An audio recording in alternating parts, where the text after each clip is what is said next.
Santi Youth Association almost so was Santiha in some bay and any one of Frank 24 Nano Susumun Como Justin Kodia Church for Penny or say and Sumun Chilimu Ewahana and what was so Edisubon so abo Endisama you could say one of my idea be Boko and Tokwa any Basabasa Ecosuono a day and a fear chamun trouble and this for car year until went to me and ye Sanya Mano Jen Serepe Nejim Pipikusa Avenso so would be a coso now where the Nippon crown of Tiase Nipamianu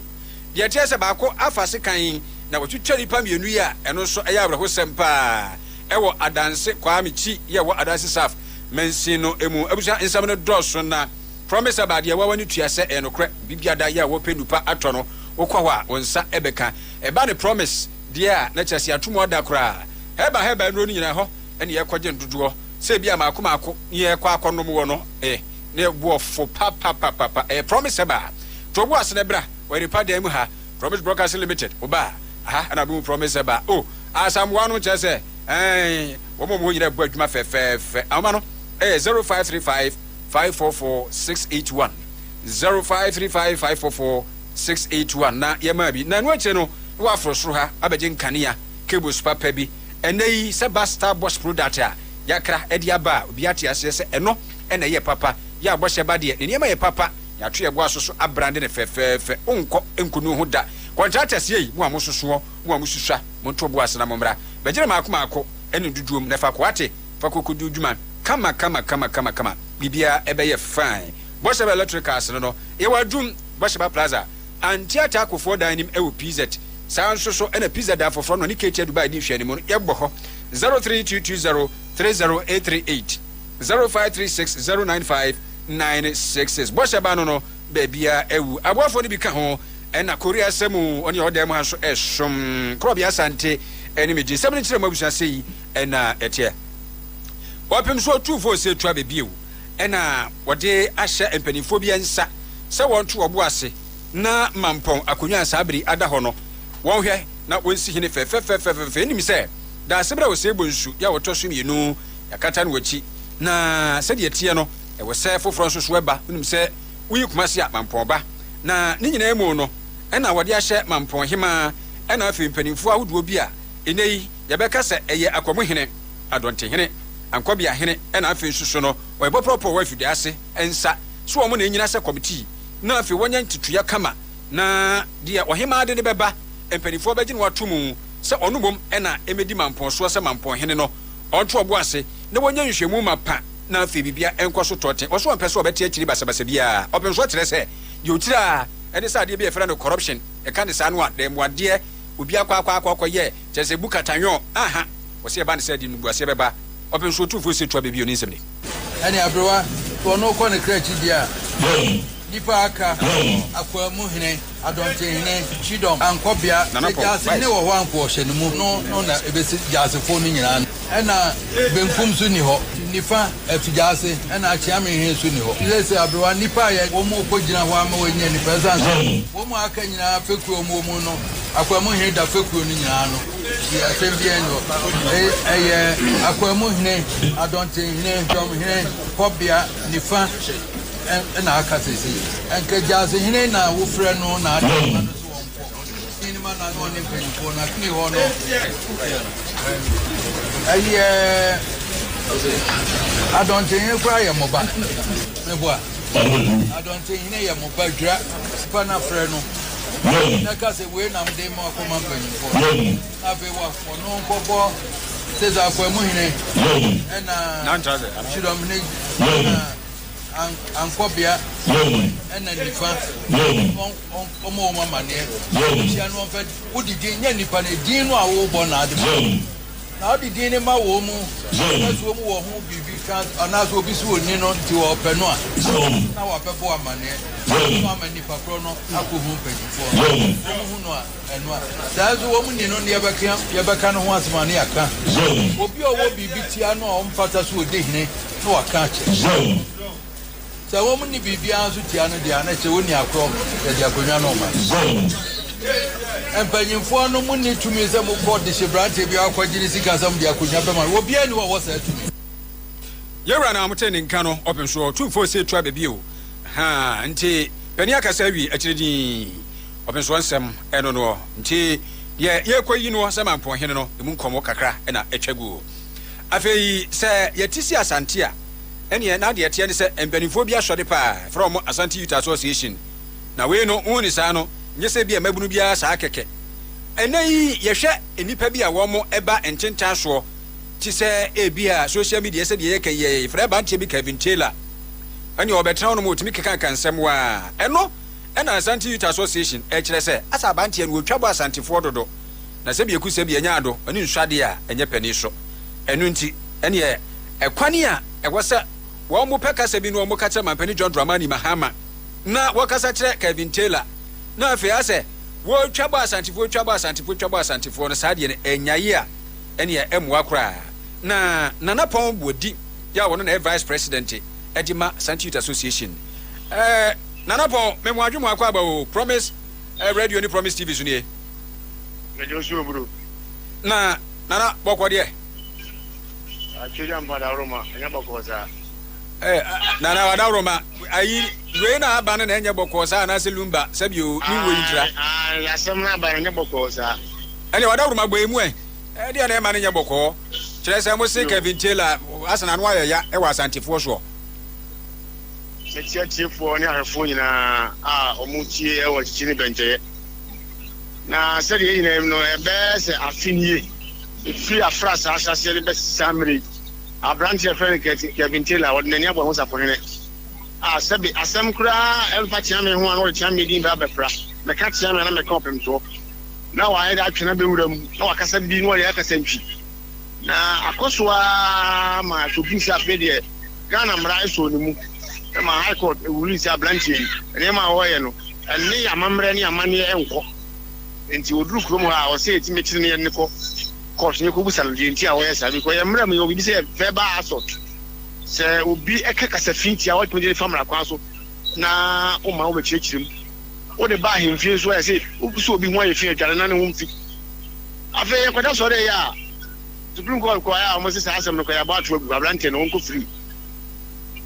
na yanti yani we mu chira ablante oba na so speak na ba no ban no mo je na mo ne ko ba na me o se de bi pe na za ade ablante nya agro bi no odie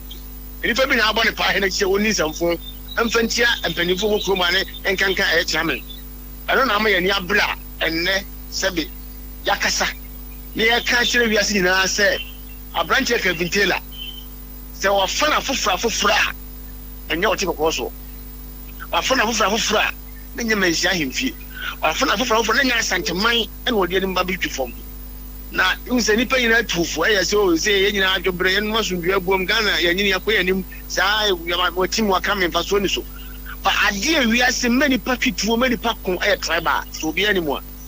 bokodu anyu nyina nya tribal na menua e tribal we say ena bokonyo Israel any Palestinian e tribal and this will be foreigners or the obi tribe when mu twifom na sebe ohenkese se opem so sebe nyina enim bra waboma mu ene asundua agawura waboma Ghana amba wiase nyina agi atum se papa sebe ofra banwai waboa se Ghana entumpon waboa se Ghana enkonere na be sebe wodu be dia tema tra ko sini maame adi asantefo mpanimfo nyina atem adi sebe obi obobra bia se sebe imperial abranti ade na twifom na se court ko tena se kacha benti o fa hu di o timi ka di o pe bi o timi de o pe dia nele ne e ka che ne se yen mu di ne yen ye ya santima mu ade so be twemo kwasin abodu nko wa ne o fa helicopter ntwamu di ne mu mfa asante kwa yesu ba bia se Kevin Taylor ne mfoni kura ye hu ne mfoni a asante yusi hu ne mfoni se ne image kura cross so asantima mu a na odawru ma dia ne be sie ya be che busu ye bi maburu na kasi sudi ade ne besie mesi ya betse ne bosumi ya duamo bro ya mpani kasa na maka no da roma matia bro na de atia so ne se obesie se ebia nsemu a Kevin Taylor wakeka ene atemdidi anim tiabuo ode ama nananom se de na wo kan ebia bedoso na nso so ba ko be pa na betimi asekere aka ma tiefo no ahwefo nyina aka se we de akona nanom nsuno mododo enu nti amwa begina brane a nanom kan se bi se me asem ka wada roma unse so bi ka ise chia opem so a mint me repeat we unse west no ka no hye so me say repeat dia na me so sabi say wada roma me so me horo me here ense ni bi ano hye na ye meka ka ho anu ya krediti asi ai adum sie bula sie abulai dia amranti o mu twa de o nyina atem sabi so mo ye nkwase afo mu nyesika asa obla no mo de bo o mu nim nyansa o mu si o mu eso apasi a ho na meboa o ho na bisima o sabi mfadiasa sabi nipa o mu to ne ma o enye nkwala abrosan le si wono sabi abrante bi o mu samo le sie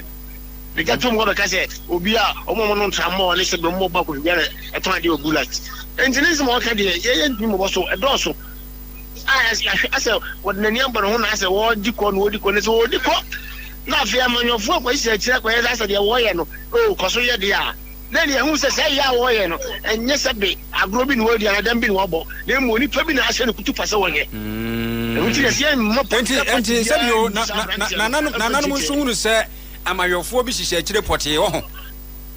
there be na branch na buy no o buy no ewe mu ha ni say okosi o vice president fee okoye de o okoye de o buy na 20 na e ka ho bi na omo ye omo e pa na judges no e dey emergency dey hu kidigidi obobedu ya atonye na timi e force ya issue e dey be omo law jamne lawyer omo timi case ni ko Supreme Court but ni be ka say at the highest speed is omo ya de na obi adwe ho a obi ante say chesa kwela e ba ya sisi etinye customer bi am ya ka say abrante no ya kwashi the case na true okay let's show bibi okay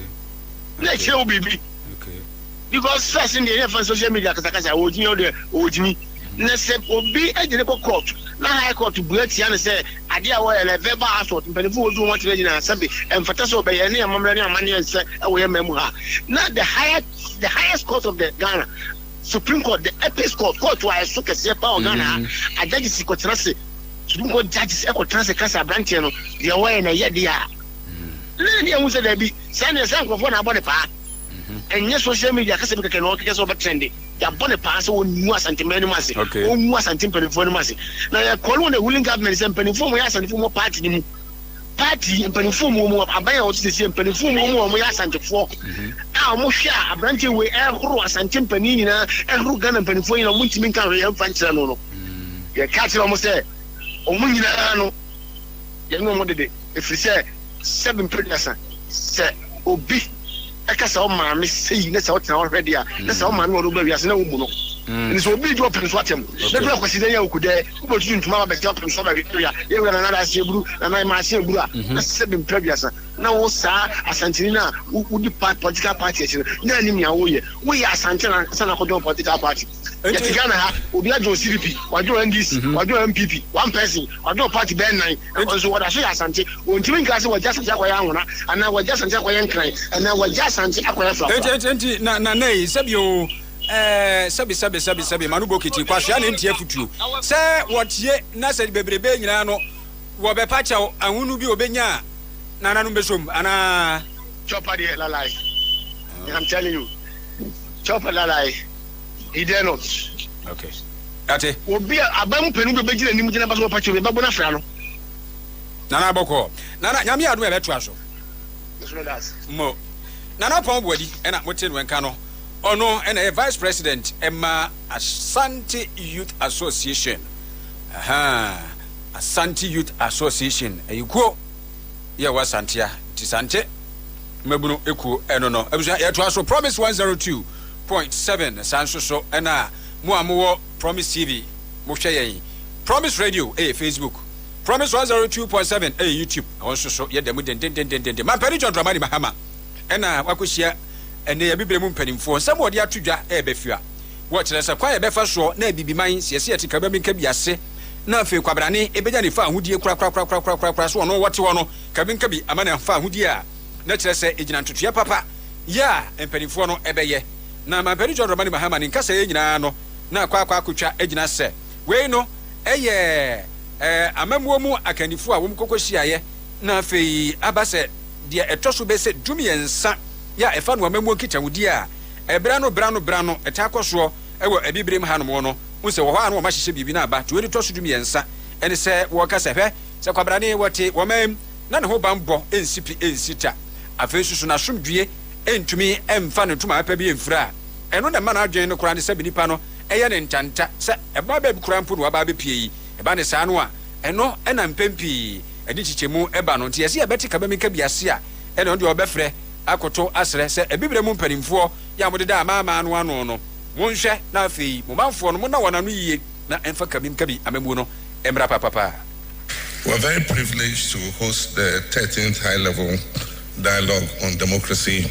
and human rights, governance, peace and security, an essential forum at a defining moment in Africa's development trajectory.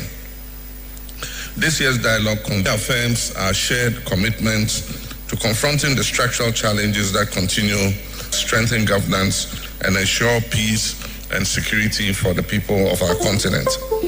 It also affirms our conviction that true and lasting peace can only be achieved when justice exists,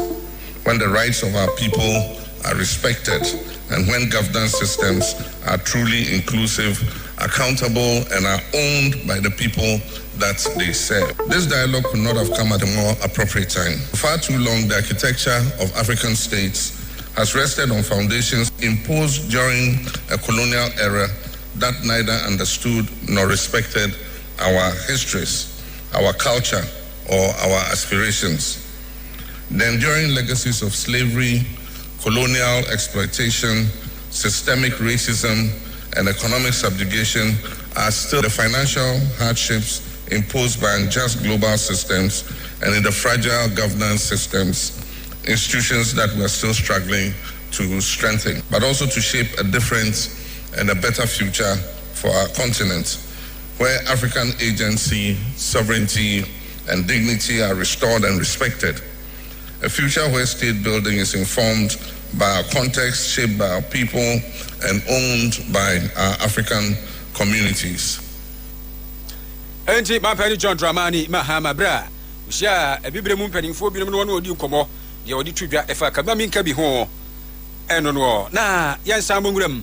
ewo NPP amayukumu se se de eni no nya ba beda ho se nya nkropo ya aduma fimpim no eni aduonu en nwotwe 2025 ana se 2028 no wonbeyi wonum pani frankatufo na afei wonum ahwe ne so ato abanti nyame ya adom kra no a eche se enche kra ebeba so ti hwie be kika kwa afie wiye ye kowura afi wufuro no mu ne de no manya nya na nto abo no enamu na se na akwa ye yentie ne yepa ye friend nomination no oho ye biem say nomination ya bie ya wa kasa ubetumi akwa okrata enti okrata no awokwa akwa no eyabusumi ewomi ya ne de toso aduonu enkro na chese ne na ehya ase ne betuamu akwa kowura busumi aye kwa kowura mu ne de toso aduonu enwotwe echese August busumi no enti July 29 tuamu kopem August 28 na nomination no eda ho wokwa akwa krata no ye nomination no a to bu ase ne tie die pa the tier is ubetueska sika betua no 100,000 Ghana cedis tete dia no 1 billion nti fa sho trim so so bakwa akwa krata na bakwa akwa preference atufo dibre ewo NPP amayoko no mu a sika betua 100,000 Ghana cedis tete dia no 1 billion afa wakwa akwa no awokwa akwa faale no so do krata no ekwa ye kan filing fee no eno nso so ubetua 500,000 Ghana cedis tete dia no 5 billion nti eno nso so fa he trim tiri nyina nkan fua no na kyesa wo kofa wo de ekɔ no ebe 6 billion nti saa na tie tetede no twanitia na ni nyina mu committee a wɔn mate wɔn egina enipa ba akron ye 9 member committee na wɔn dwam trani ene honorable adokofo wɔn na bɛhwɛ na afi mu a wo bɛkɔ akɔfa nkrata no a mo bɛ ma adwe sɛ bɛfre kwankatufo dibre no wo bɛhwɛ no ma nunu mu vetin wɔn na bɛyɛ nti de tie no na ni nyina mu no a Justin Kodua Frempon ya wa lawyer ni ma patwatwofo edima NPP amayuku nchechirimu a odima yini ye 29 me fanto Ghana fo nyina ni NPP fo nyina nim se ene ye bie akonya ama party mapa a omo pese omo di party nanim as presidential candidate for the 2028 elections no ene akonya no aba beda ho a ye bie nominations no na ene 29 July ye be nominations no bi a 28 August Thursday 2025 ye be close nominations no o ye ni through a the party ni kan say obi a opese otu franka ema party no the broni friend no nomination forms no opese obeji bia 100,000 Ghana cedis ena so we nomination forms no na o submit a bread party no so a eno so party no eje 500,000 Ghana cedis ni nyina na ebeji no bank draft Uria party National Council get to say BBFN development fees so National Council e de beba na ma support party no yetima bua ama bibia mana koso fefefe anti abusuafo just nkwadua from point for penima NPP amayuko ena moten wenka se ehye a eja sabere nomination o mabie etoamu a ekopim se nyame ya adoma August bosome ne de to so aduonu anwotwe wobatumu na afi mu amode mo nkrata no nyina ebekro no enhesika betua no tetede ne nyina nkamfua 6 billion na no wo toa so na wo kasehwe we no kra no wo mu wo ade bia frɛ no electoral college na sa electoral college no a wo mu babie mu no a wo de beto sa flag bearership abacha said ye ono begina aprefra ka tufo di bre wo NPP amayoku no so enhe da honi as electoral college no National Council for nyina betu bi National Executive Committee, Regional Executive Committees for National Abanibi, all former regional executives, all former constituency executives, all members of constituency executive committee, electoral area coordinators for 5 polling station executives or more to be members of the National Council of Elders, 30 members of the National Council of Patrons. Yemra Sebeja for National Abanibi. Ana omwa omaye mrashebeja for soda MPP for National Abanibi. Ana your former card bearing parliamentary candidate of past national officers National to be. Ana 3 representatives of special organs of the party. Your external branch executives in number to be. Ana all former external branch executives, family members, and all former card bearing ministers and deputy ministers. Ometo Abanibi. TESCOM forces Ometo Abanibi. All former card bearing MMDC for Naso Ometo Abanibi. All regional TESCOM coordinators Ometo Abanibi. 1 TESCOM patron also Ometo Abanibi from TESCOM institution. 10 members from each regional council of elders. 10 patrons from each region. 5 members of each council of elders and 5 patrons from each constituency kofo a omunya kanwa ombeto abanibi Church for penima NPP amayuko jase kodua ne nsam no woto aso nso se etoda kora asemu twam na se ema o maachi a itimba de ne a de ekoso ewo mayimu no ose kunkuma sesei ama ne matri so ntokwa perepere titru boko ani patemu a wobetimi de atoto se na nse kora no eya atiesi santima ntiamu de ekoso waso ase na no da turaku enso bi koso ho ene kyerese ba bi a adi nani a kyere no wode sobo ebebo ndisi amayiku ni nyina dan se wo se ebra afi pimi no aduanu na ye beto aba afi atwam ya no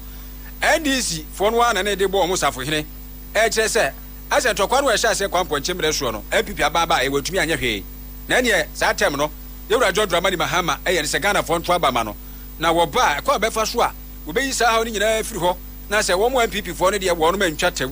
no wo kyerese hwe eno ni dinyimu bae eno no ese niema eno no agensrepe ne fa bebi eno nti se ne emu ami a onfa so bo mo hwan se yewura John Dramani Mahama wo so ba no asiesie na obema ntokwa no etu atwa na afi eduru sabere ni otumi nyai na sa atem no wode sobo ebo na na adakwa kufa do baumia no ono ene wa ba wotumi nyai a ye fa so bo mo hwan to so wode sobo no ebo mampani John Dramani Mahama de no aye yaba ko 2024 elections NDC for ensema okaka oboko now sebi omo shanko for kutupa na omo kan se bone bebre efa yerakufo ado ene raba mi abemu aban ho ninya ya de a ehye for kutupa ema o ma dwen yo se o MPP aban sebi boko ansem no ye dwene ho na student sa Every session the MPP are buying the last 8 years. You're managing Boko and Senseminon. NDC buy in just 7 months no ajewu na ne nyina fi say who tro e do to me and tro ne eba e be you we that's e be you ma na ye amayofo ye ti asese ensema efa nyamesom ho ensema efa ahini ho ensema efa sebi ethnicity obi ebusua odon that's obi tribe free no ye fa amayosem enkom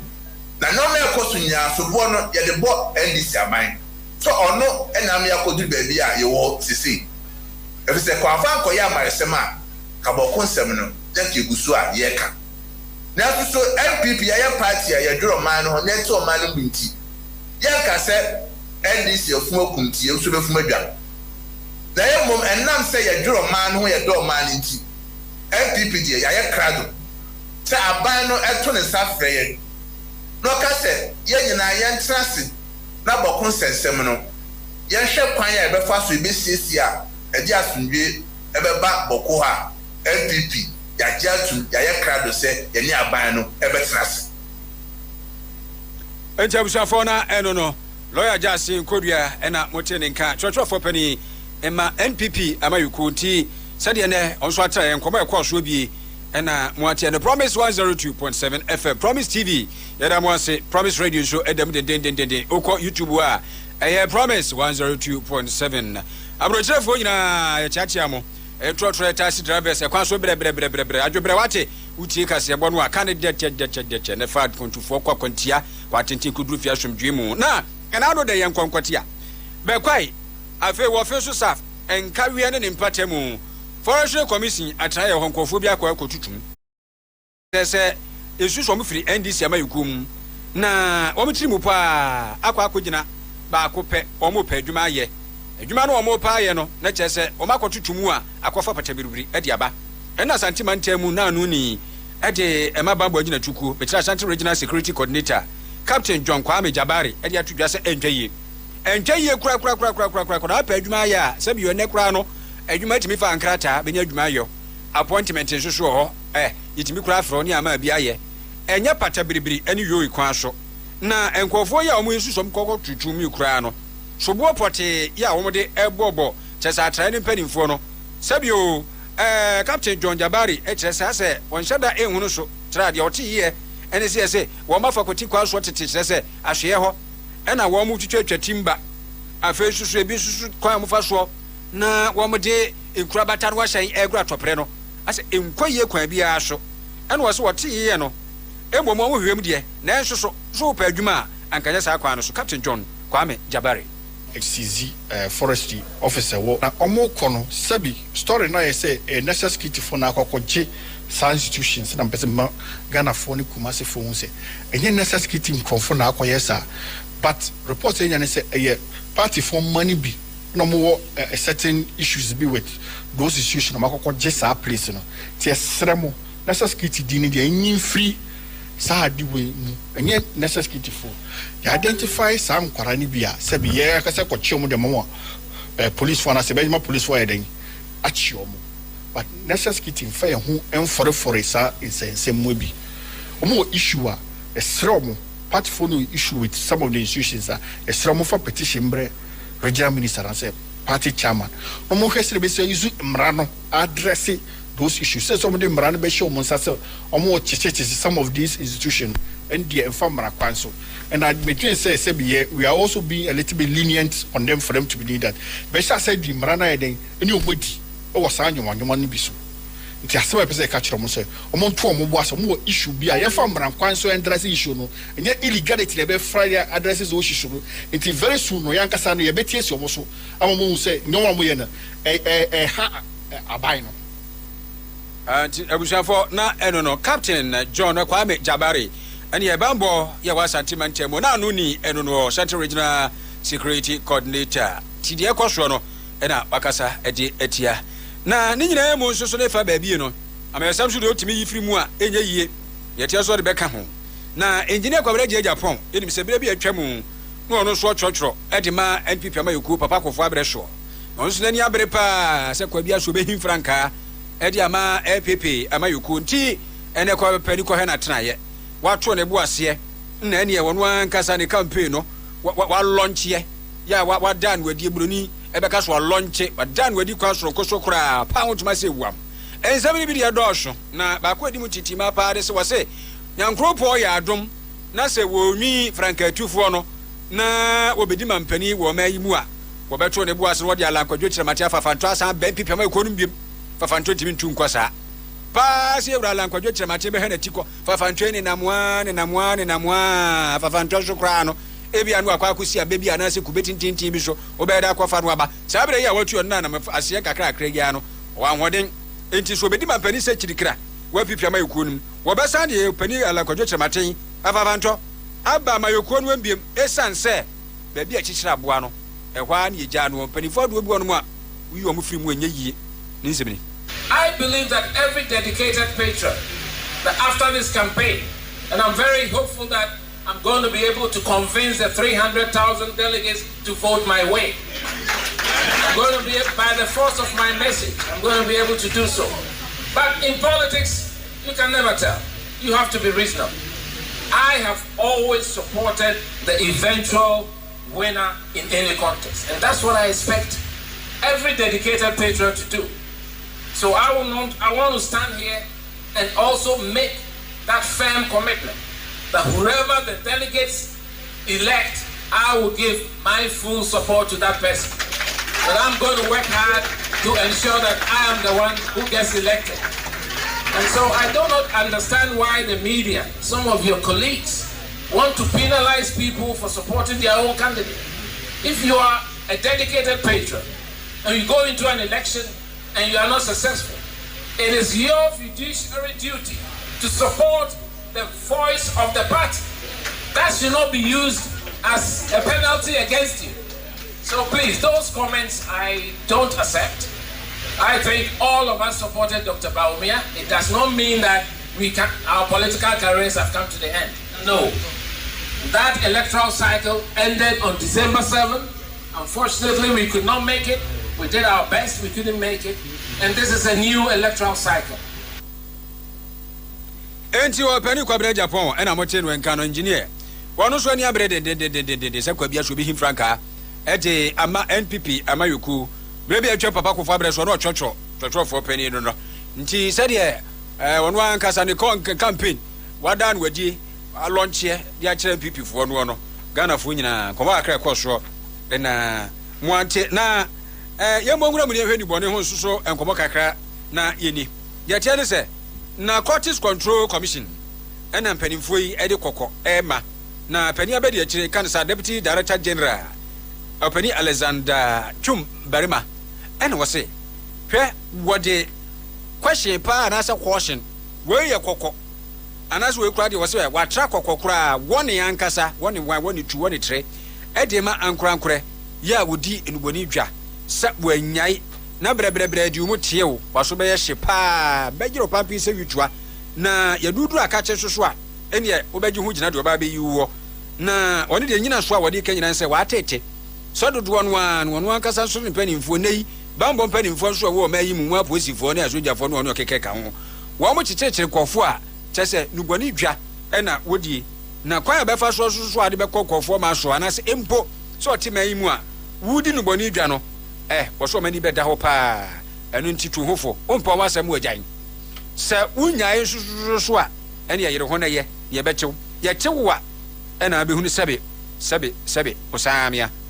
So we accept the fact that everywhere that you have human beings operating, you may find some bad nuts among them. Since our entry in March 2025, we've met employees or the staff. And we make it very, very loud and clear to them. The Director General, when he was addressing them, made it clear that our mandate is to prevent, we apprehend, and prosecute. If any employee happens to find his or her way into any of this, i.e. being a corporate, you'll be treated as such. You will not be exonerated. You will not be an exception. But for you, you are NACOC staff. So if you have done it for you, I mean, you are free to go. Barima is not a NACOC staff, and for that reason, we have to prosecute him to the core. No. So if I don't want to say by mistake, but if any Narcotics Control Commission staff, from junior rank to the senior most happens to engage in any set trade to aid or abet any corporate in commissioning or committing his act, you are in trouble.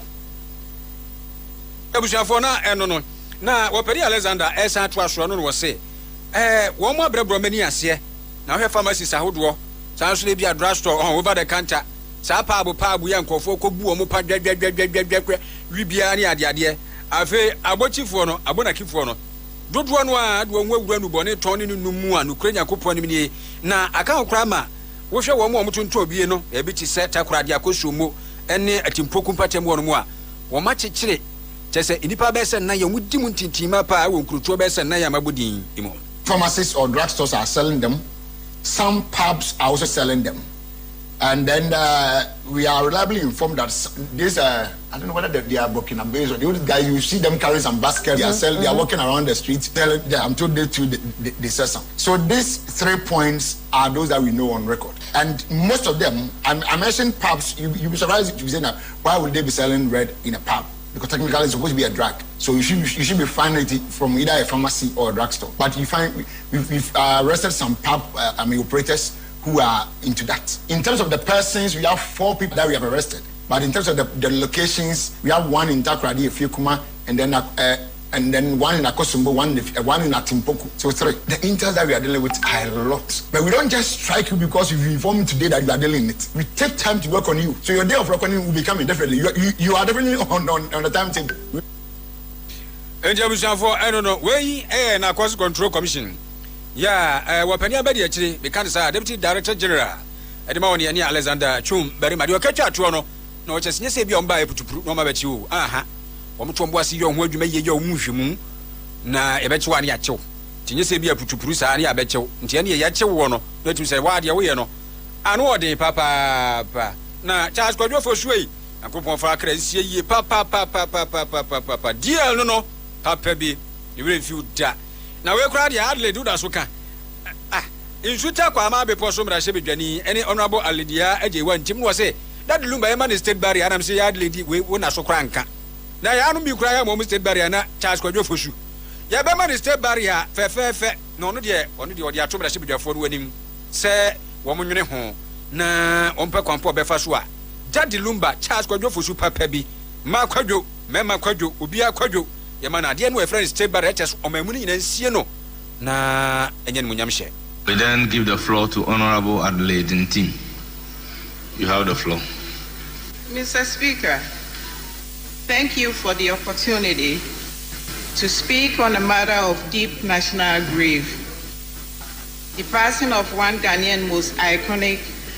and influential musician, Charles Kwadwo Fosu, widely known as Daddy Lumba. Mr. Speaker, Daddy Lumba was born from Insuta, Ekwo, in the Central District, representing the Insuta Kwamai Biposo constituency of the Ashanti region. His musical journey began modestly, starting with the participation in school and church choirs. It later took him to Germany, where he teamed up with Nana Echampong to release the groundbreaking track Yayaka Aquentium, a song that launched a career lasting over 3 decades. Mr. Speaker, Daddy Lumba was more than a singer. He was a cultural icon. His music spanned generations, touching on themes of love, life, hardship, and Enti Honorable Alit ya aje wantim ena mote ne kano eno kire ne waka se ade ato Ghana fu nyina ni enso e dan ya abusua ne de omo ebre kora che obi a wo Ghana ha eni wiase afa na ba bia e dan ya woni nchi Lumba tinsuta kwa ama be poso ne mpatemu de se duru ono mu a eni abusuafo no Ghana fo se won ye be ko se hiu bia ntitrum da shebedwafo no ma omo enyi o mani kura. Mr. Speaker, on behalf of the grief and people of Insuta Kwamai Biposo constituency, the entire Central District, and especially the paramount chief of the Nsuta traditional area, Nana Asamoah Jemfi Setre II. I call upon this House and the nation to mourn with us. Mr. Speaker, Ghana has lost a legend, but his legacy endures. I humbly appeal to the Honorable House and the government to consider awarding national honors, including a state-assisted funeral, and establishing initiatives to preserve and promote his musical legacy. Honorable Alit ya ajewan team ena motene kanitiene wo sori ye ewo mrashibidwamu wono na ye nsuta kwa ma bepo so mrashibidwani na je oka edi fada de lumba ho eno no na nyina emu no kwadwo nkansa ensoso eye biaya okokwa west ya eno so ewo ho o mansinim ye kwadwo gazale me ho asem na making na emum eno susu ye kuro wo mu ni network enti aka obi ama adwuma ya deeper ntitiru nkurabata ehwa pomde so no Efeme Rebecca Boama, me midwife I me wo Kojon Cancer Chips compound. Yeah, how ni na ye networking. Sometimes the client ba e was said we generate CC e won insurance card me so. Obe ba wu nyanti I just say call the nearest village about 45 minutes walk. And sana would the agenuity sisino ama onipaniti je bestre any of the telcos say omumrayemwa no mumeboa emienya network services ejina eno en wache no manfo so mo patem se he no mo kura de bre omo bre enya se na nagi so fra abekura na be da fra be se de wo mu si kansem no no how pa network no de kurum ha de enya kura ni teacher for kura ba ha kura ni ntmentra ha ise se omo ye bibia wo munya enti ama wo ntmentra ha de se aban pa se network no de nurse for kura mo wa ha no so obi ba no mo check no mo be mo gene insurance adu mo free kura mo ha ko ada corona wo kwa men kura no ko gina people bi so omo anya kura na gise omo de insurance ni konkoko ansa na de achi ase nipa ni insurance awuo se ngu yo gise omo kokko check konkoko ansa enti chip center aba omusi amaye se yanya network a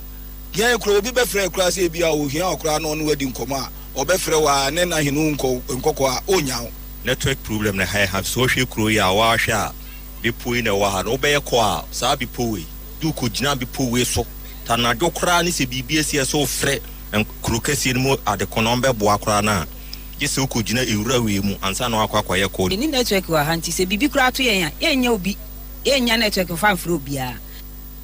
ento amanfo yo mo akwadwo nkansa ye no no wo epoye manche mu na chese kwa west krusini mu omonkomo eno no na ni nyina mu na no dan pp fo soso wonum koye hia mu ehwe wonum constitution ye omudibu amamu anase wo mo ankasa mayoku no ensan epi eno na aba na aka obi ema Dr. Francis Adomako ya wo ya santima nche mu MPP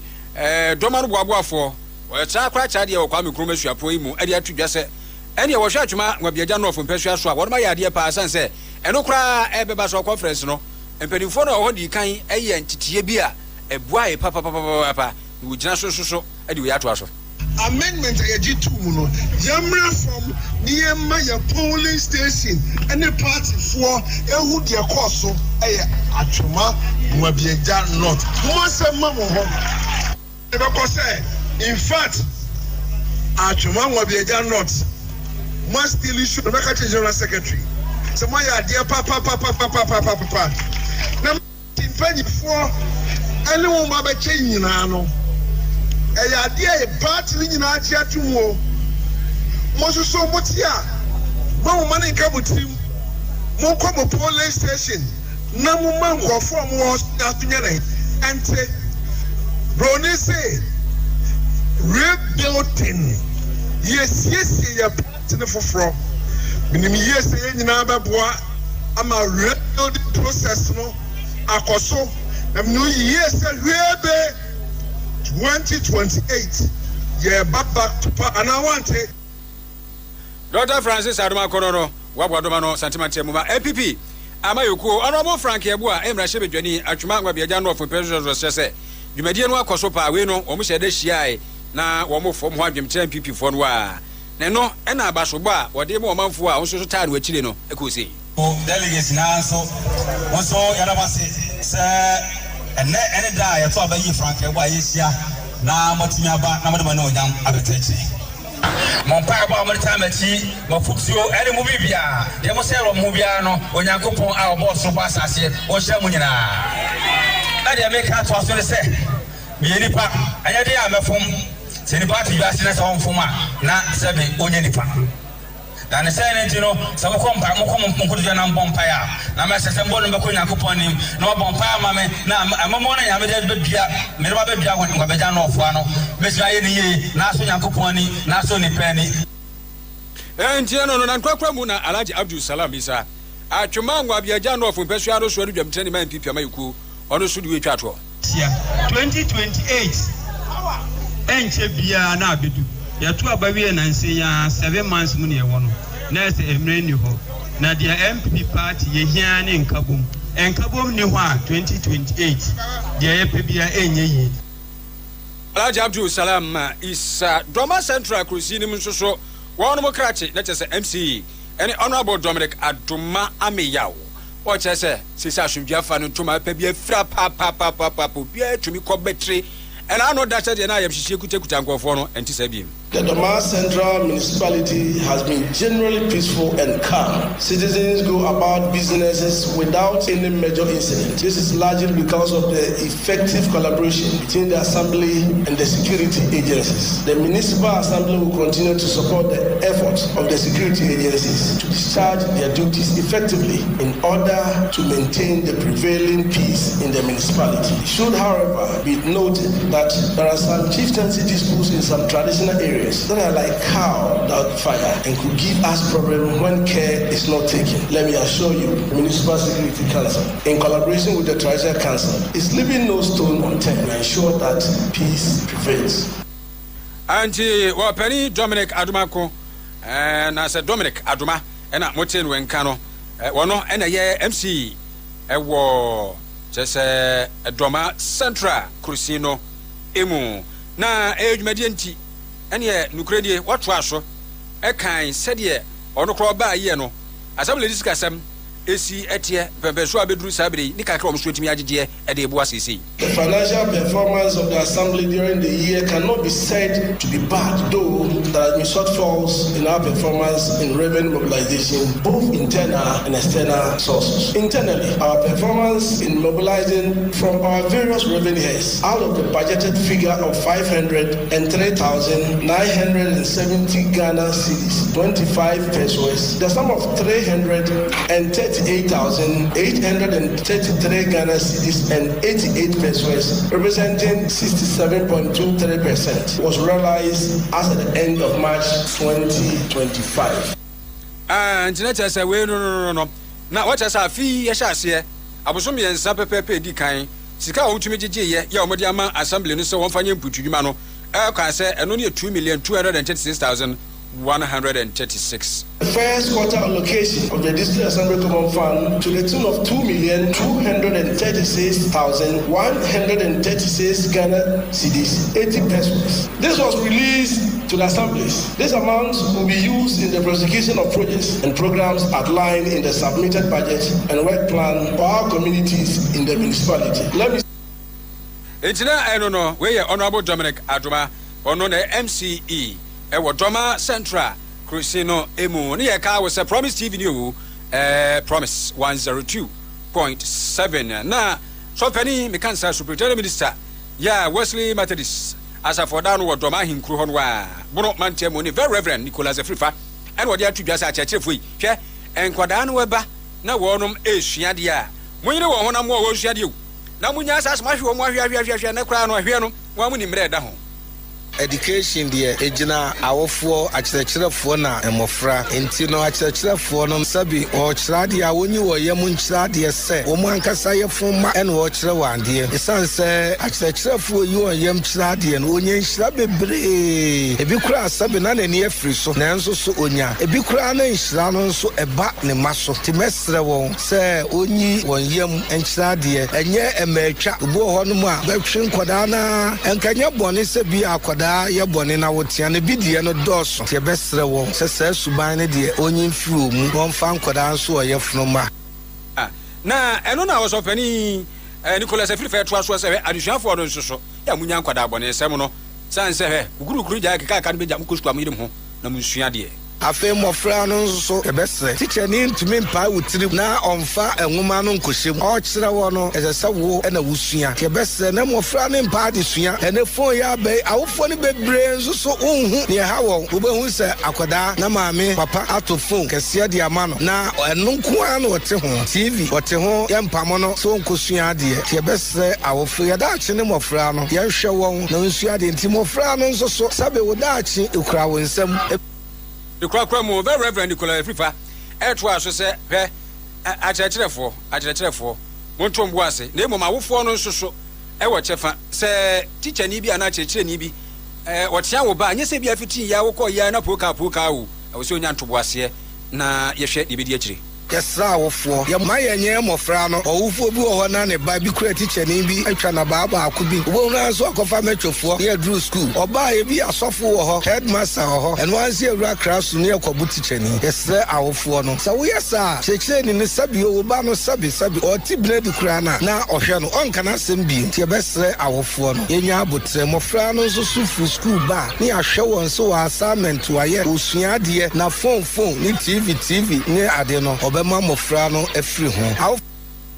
entina no we very Reverend Nicholas Afrifa Superintendent Minister ya Methodist asafo oda no doma ahenkro ne nsem no yɛnkɔ ama no so tew na yɛnkɔdi nkɔma apostle Emmanuel Nuakɔ Victory Outreach Church so from penifo no mu baako yɛ kresi odi ntitima kumase a Oba Promise Broadcasting Limited ha just yɛ kan we repair TV Promise FM Promise TV yɛ ka no asɔfo so odi mu ntintima a ɔka ho pa ɔno so Kroya any human resource manager. Yamisa ne nzamba akomienu bi kyerɛ sɛ yɛse udua ne bafu betwa ne bafu. We no ya baburu mu nsɛm. Korontofo ngome etoso bi no. Etinkron imusia de kɔnso hɔ no abagya nhyɛ ne so sane yaba no a ɛhɔ nso so ɔbɛkan yaba. Na ebi awo no sɛ udua ne bafu betwa ne bafu, dua ne kuma bi betwa ne kuma bi no. Ne nkyerɛ ase ne sɛ abaso yɛyɛ o. Na bɔkɔdeɛ yɛdɔ ba de ase pa apostle na sɛdeɛ me bɔ ani no awada woroma kyerɛ yɛ mu twerɛ no sɛdeɛ ne nkyerɛ ase esitie korotofo ngmɛtɔ so mienu tinkro yi mu nsia kɔnso wɔ no a na wɔka sɛ odua ne bafu betwa ne bafu kuma bi so a wo betwa ne kuma bi no ɛpa kyerɛ sɛn problem that's the na let's share promise for any etifo na em say sa asebusei adi bi a ɛkyiri nipa dodo no adwene na sɛ asɛmbusa no yɛ tirimu anaa yɛbɔ no tɔfa debusa bɛka ne sɛ nti asɔfoɔ ɛde nsɔre bɛyɛtwa abɛ anaasɛ ɔmo ɛde nyame nhyehyɛ ɛna ɛde ɛma wɔn ɛfa ɔma ho sɛ yɛde ɔmo ɛyɛ yɛn business asɔfoɔ de nsɔre bɛyɛ yɛn mo business ɛnyɛ ɔmo sika ɛnya wɔn ho anaasɛ wɔyɛ deɛ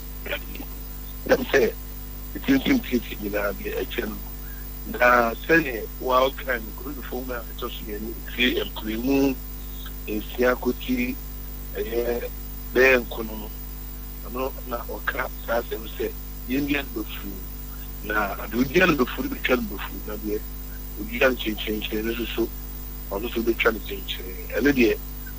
twerɛ no abere bi a bɛrɛ bɛka sɛ last ratio ɔka bi ɔde tutu baabi ho ha yi na ɔde ɛtoto kuafoɔ anase kuayɔ sɛ dɛma asase bi a wɔade kɛ na obi ane kanɔrɛ eburu a ɔno de bɛdua ne so obɛdua eburu baako a ɛmbɛ na akoda na ebi a ɔyɛ lazy nti ɔyɛ kwadifo na saa asase kuro no abɛtumi afa ebu bɛyɛ ahanu ahafɛndu na obi so nya mmerɛ ɛdɔ ɛpam efutum na ɔyɛ ne ho pɛprɛ na so dua saa eburo ahadu no a eburu so mu twa ɛyɛ no ɛyɛ street forward do dua ɔha no ɛne do dua ha no one bi twa kɛseɛ ɛsɛ ɛyɛ asɛm no ɛna baabu no to sɛ wo ma ɛwurade ayɛ tie dodoɔ na ɔbɛka bia ne ɔsa yɛ no ɔsa ne wi ɛma na hello Aboso.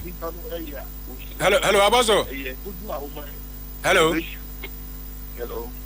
Sɛ ahoma no mu twitwa si kakra nti nka woda no ho kakra bi ma ɛni a aha fe yɛnkɔ ɔdaroma nti sɛnɛ mɛka no nti nipa no dodo a wodua ɛduru sɛ ba wokutwa wotwaberɛduru a ɛyɛ deɛ wodua na ɛkyerɛ deɛ wokutwa wonnua 100 na wone sɛne sɛ wobɛtwa taa ɛho ɛmfa soɔ wotwaberɛ no dura nti saa na deɛ ɔma no so yɛne ɔhyira no pɛpɛɛpɛ na ɛno ɛna yɛbɛbu sɛ sɛ na dɛn na ɛkyerɛ dɛn de bɛhyia bɛma wɔhu sɛ sɔfo ɛde nkasɛm no ɔyɛ ɛde atɔmɔwara no anaasɛ ɔbrɛ ɛsɔre no ho mfasoɔ anaasɛ ɔyɛ bibi a ɛbɛma asɔ no mmom na akɔ so na ɛsɛ awuradeɛ no ɛdi kan no ɛmu sɛ sɔfo ne nsa akyerɛ no ɛgyina yɛyɔ nko ara so anaa yɛyɔ ne yɛdi nko ara so anaa sɔfo a ne nsa akyerɛ nyinaa gyina so no na ɔtwe nsɔrɔma no adwene de akɔ baabi deɛ ɛtɔ so bio afei nsa sɛ ne sɔfo no ɔyɛ obi a ɔhyehyɛ nkurɔfoɔ manipulate nkurɔfoɔ ɔfɔ so nkurɔfoɔ ɛna wɔma na ebi kora deɛ hu na sɛ wɔama wɔma ade bɛwu papa ebi na ɔhyɛ dɛ de bibi sɛ nkɔmhyɛ sɛ ɛde kora no ɛno mo na ɔde hu na nkurɔfoɔ ɛde gye sika afei deɛ ɛtɔ so bio mu sɛ ebi sɛ sɔfo kora no adeɛ no ɔyɛ ɔma mu da wɔ ɛna transparent sɛ asɔre fi sika biara a ɛyɛ na biara no ɛsɛ mu da wɔ na nsɔre ma wanka nkyerɛ mu kɔ mu hɔ deɛ yɛsɛ afɔre a yɛbɛ yi yɛda nsuo tɔe ɛso apa nti yɛyɛ ntowɔ kakra na ɛda so apa ne ntu no so sɔfoɔ yɛ pe na sɔre ma ebi yɛ sika 5,000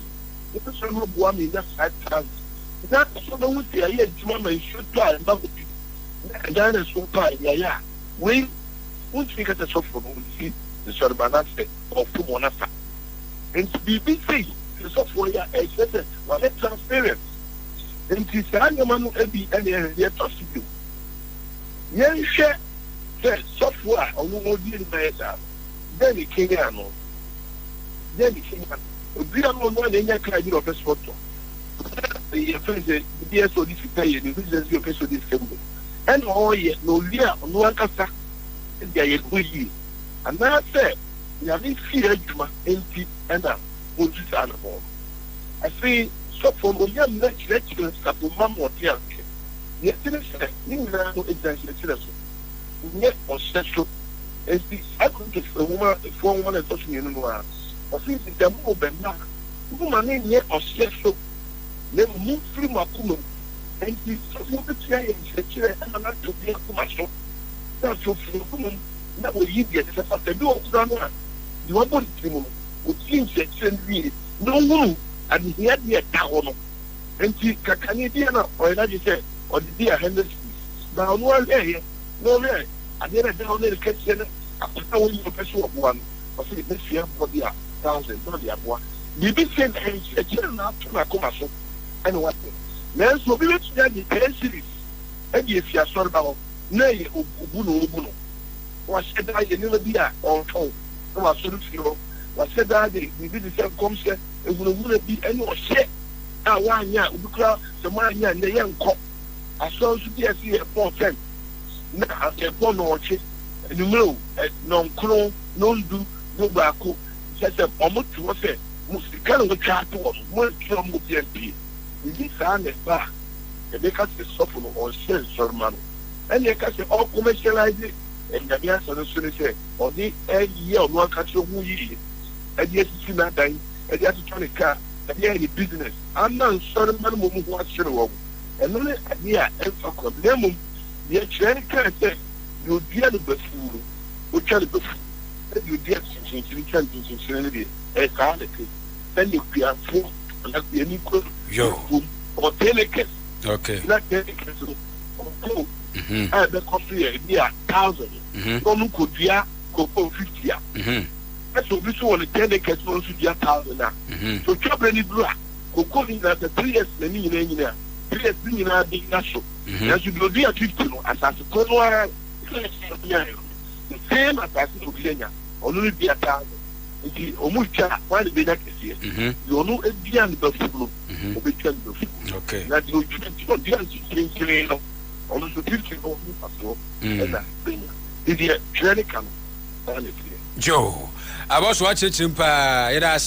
ase na wɔbrɛ amde adoma da sɛ nɛ yɛbɛsan atoa so yɛda ase abɔso Emmanuel Nuako ɛna mote ne nka no Victory Outreach Church sɔfo mpanimfo no ɛkyɛ sɛ Kumasia anso so ɛna Promise Broadcasting Limited no the human resource manager abusuafo tawu nkɔfo ama so de anya asɛm ketewa wu de asie ɛwɔ Angola ɛsɛ wɔde nso ɔka kyerɛ na ano da ba ne se fa wo bo wo pijam diesel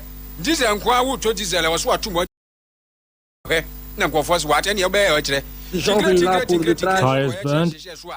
ɛne wɔn hehe ka kɔbɛs saa nso so ɛna nneɛma wodi obi ɔmɛhehe lɔre kwa mu aka wo bi aposifoɔ ne manfoɔ ne de sia nipa ama yaka wo kora me akyikyikyi nipa ne bia meka sɛ yi Angola mamu ibinima fa wo aprepra ano ɛden na wa wonim sɛ Palestinian ɛne kyɛ Israel foɔ ntɔkɔ a ɛkɔ so bibari ɛwɔ Gaza papra no so hɔ ne deɛ sɛ bɛyɛ tuo betwa meka sɛ nkonkyɛboɔ na baba beduru nipa a wɔn mawuo emprempren efiri na ano ada ya Hamas foɔ kora san bɛ honya mu a aka ho ama he Israel foɔ bufuo no nipa ewuo ɛyɛ mpem aduosia ɛkyerɛ aduasa 9 60,034 wɔne ɛwɔ prepra deɛ abusua nkonkyɛboɔ hu ha ɛkyɛ sɛ ɛno no yɛde asi yɛsɔre akɔ no so apa osima bienu pɛpɛpɛ Korea no deɛ yɛde asedama no saa nso so ɛna woba dem ha yɛmfa aseda no bia ɛma Joe Amwachi Millennium Reporter saa nso so ɛna Christabel ɔpɔn dazia wode odua bura ne nsa buo ma wode agu amenanim nti saa na teɛ wode agu amenanim nti ɛhwɛ ne kyɛ sɛ park na yɛato ne nyinaa no park bɛboro bɛ 25 na yɛsɛ yɛde dua baabi a bɛyɛ 1 acre no ne nyinaa da asa nti ne wɔsɛ yɛsan kututu amena no na yɛhwɛ kwan pɛ bɛfa so ɛbɛyi aburo no afiri mu nti yɛyɛ ne saa akyire hu sɛ sɛ ɛwɔ no na yɛyɛ ne na adwa ne sɛ pampasa da yɛde yɛkorɔ sɛ fish nti na nhyɛ sɛ ɛno no agaspa akyia wo na no akyire no yɛde aseda de bi nso so ɛma dosia wabɔ ne ho mmɔden paa control room foɔ ɛne yɛwokɔ ha sesei no wɔn hɔ te sɛ Jimmy Cliff saa nso so ɛna Dorcas ɛna Patricia wɔn maka nyinaa Jimmy Cliff wɔ ho ɛna Bismarck wɔn mmom Joe nyinaa wɔ hɔ yɛ wɔn abɔ adwuma control room foɔ yɛda mo nso so ase ɛna ayi Islam nyinaa wɔ hɔ mo yɛnso ɛbɛso yɛ korɔ bi asante kenkan ma amoɔ yɛsɔre di yɛsɔ for rich ɛna wɔde di aka nyinaa yɛsɔ for rich saa ɛyɛ deɛ ɔbɛba biara bɛbɔ nnwom nti abusua ɛdi nkra ɛda mo ase